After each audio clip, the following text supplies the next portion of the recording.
Walang pinoprotektahan, walang kasinungalingan, serbisyong totoo lang.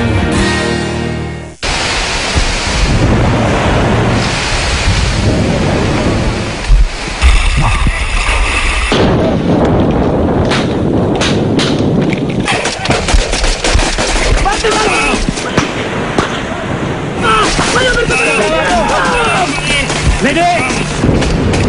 1500 hours. Sir, yung kasama namin dito, sir, na tamaan, sir. Kailangan namin, sir, ang sakyan, sir.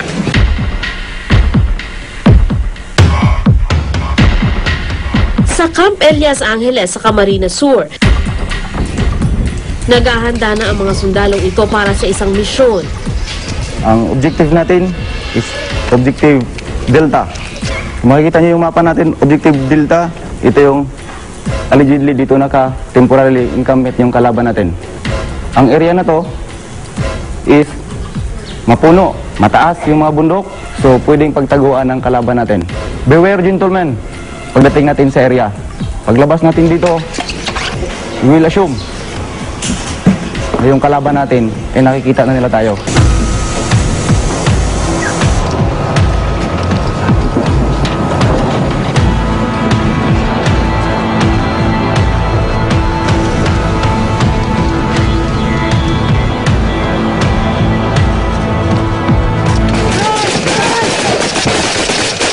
Sa paanan pa lang ng bundok,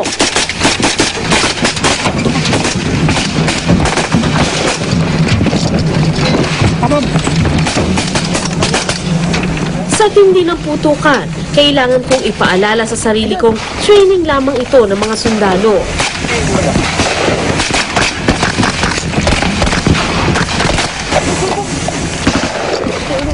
Sa field training exercise na ito, mga sundalo rin ang tumatayong kalaban na ng ambush sa aming grupo.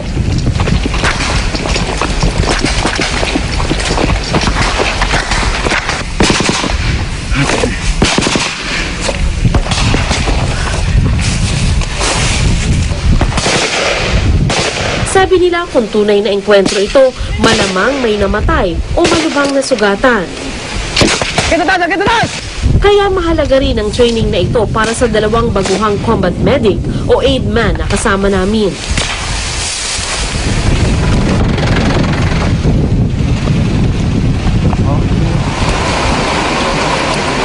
Matapos malampasan ng grupo ang unang pagsubok, simula na ng mahabang paglalakad.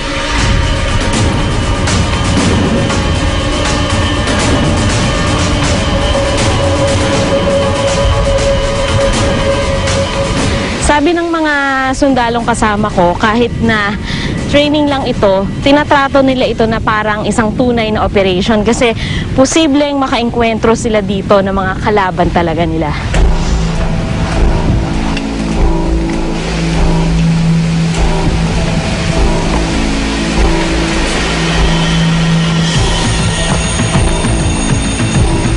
Paminsan-minsan, kailangang huminto at magmasid sa paligid para hindi mabulaga ng kalaban.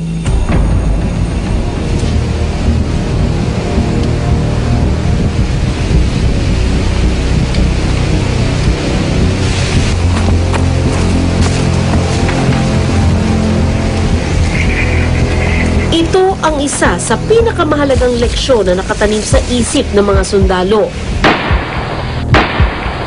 Nakatanim din sa isip ng combat medic na si Marine Technical Sergeant Enrique Celibio nang salakayin nila ang kuta ng Abu Sayyaf sa Sulu. Ang mission naman namin is kunin yung 3 Indonesian na kinidnap at saka 3 Indonesian natitira na kinidnap ng Abu Sayyaf at saka 4 na Jehovah Witnesses.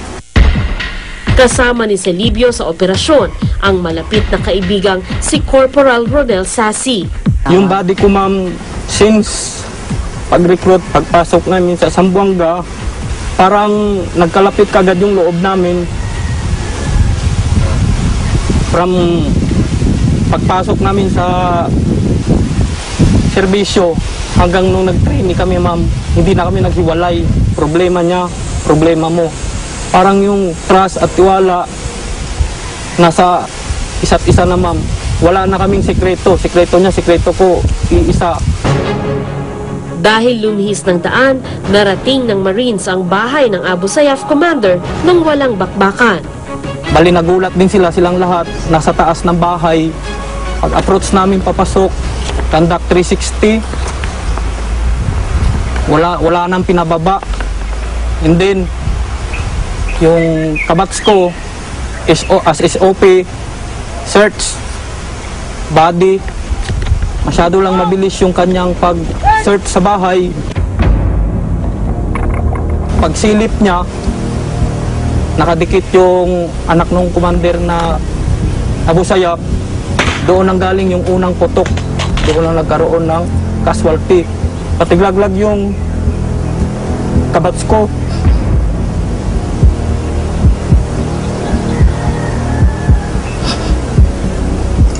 Masakit para sa akin.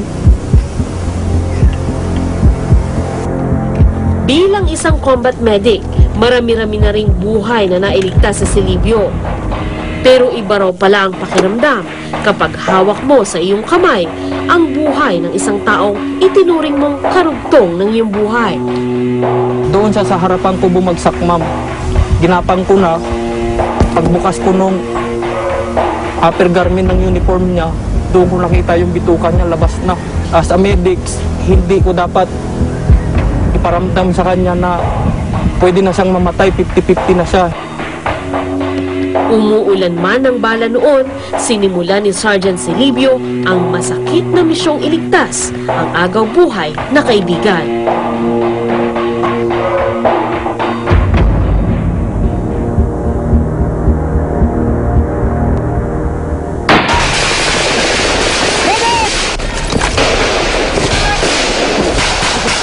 Sundan ka lang, sundan.